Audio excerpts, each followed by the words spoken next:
Pag-usapan natin ang pagkuha ng ating desired success results. Paano talaga natin makukuha yung ating desired success results sa ating tinatawag na physical reality? Ano yung physical reality? Yung sa buhay mo ngayon, ang nakapalibot sa buhay mo, yung bahay mo, kung saan ka ngayon, anong meron ka, physical reality yan. Basta nahahawakan mo, nakikita mo, physical reality yan. Yung pera, nahawak mo ngayon, that's part of the physical reality. Kung anong meron ka ngayon. So lahat yan, kahit yung katawan mo ngayon. This is a physical reality. O, nahawakan mo, physical reality yan. Pero yan bang katawan mo ngayon, o yung meron ka ngayon, yan ba talaga ang success na gusto mo? Yan ba talaga ang desired success results na gusto mo? Yan ba talaga ang gusto mong katawan? Yan ba talaga ang gusto mong bahay? Yan ba talaga ang gusto mong lugar? Yung nakapalibot sa iyo? Ganun ba talaga ang bahay na gusto mo? Alamin natin yan kung ano talaga ang dahilan at nagkaroon tayo ng tawag na physical reality. Yung results sa buhay natin. Sabi ng mga experts na nakukuha natin yung desired success results natin dahil sa mga action na ginagawa natin.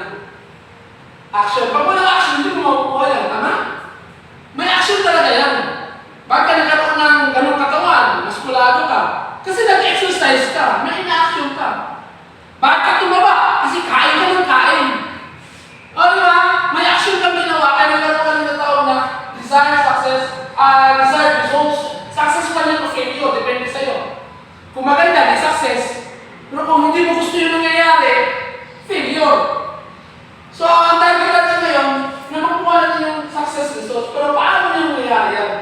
Dahil na yan sa mga action. Dahil ang mga action na yan, na nagagawa natin palagi. Automatic man yan, o alam natin. Kasi may mga action tayo na inisip natin tama. Pero may mga action din tayo na kusang gumagalaw ang katawan natin. Na hindi na tayo nag-iisip, automatic na siya. Tulad ng nagdadrive ka, hindi mo na iniisip ang magdadrive kung saan automatic yung katawan mo gumagalaw. Kasi nasanay ka na, tama? So, ganun yun. Pero pag pinag-aaralan mo pa, iniisip mo pa yung mga action mo. So, ganun yun. Kaya nga yung mga action na ito, may pinanggagalingan.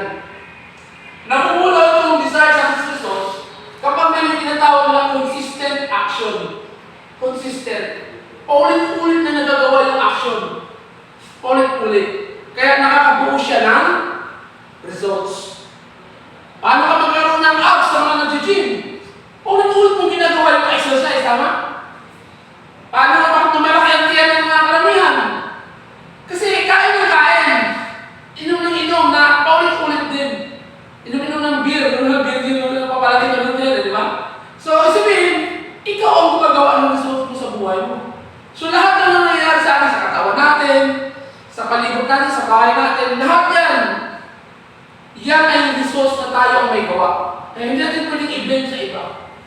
Hindi tayo pwedeng mag-complain, hindi tayo pwedeng mag-justify na ang gagawin naman natin, pag-aaralan natin, daan ito baguhin. Ngayon, paano natin baguhin ito? Physical reality natin kung ayaw natin. Hindi mo pwedeng mabaguhin na bigla. Meron kang babaguhin sa loob ng iyong pagkatao. Kasi yung action na yan, kaya mo na action yan, dahil ang dami yan sa loob ng pagkatao mo. Sabi nga ng mga eksperto, ang buhay natin maraming realities. Meron tayo natawag ng physical reality, sinabi ko na, yung nakikita natin. Pero, ang dahilan kaya nagkaroon ng physical reality, reflection lang ito ng spiritual reality, mental reality, at saka emotional reality. Reflection lang siya. Lahat na nangyayari sa atin, tayo may gawa. Reflection lang hindi nakikita. Ano yung hindi nakikita? Spiritual reality natin, mental reality natin, at emotional reality. Sa sunod kong video, i-explain ko kung paano ito umipit ko sa pag-produce ng tinatawag na physical reality.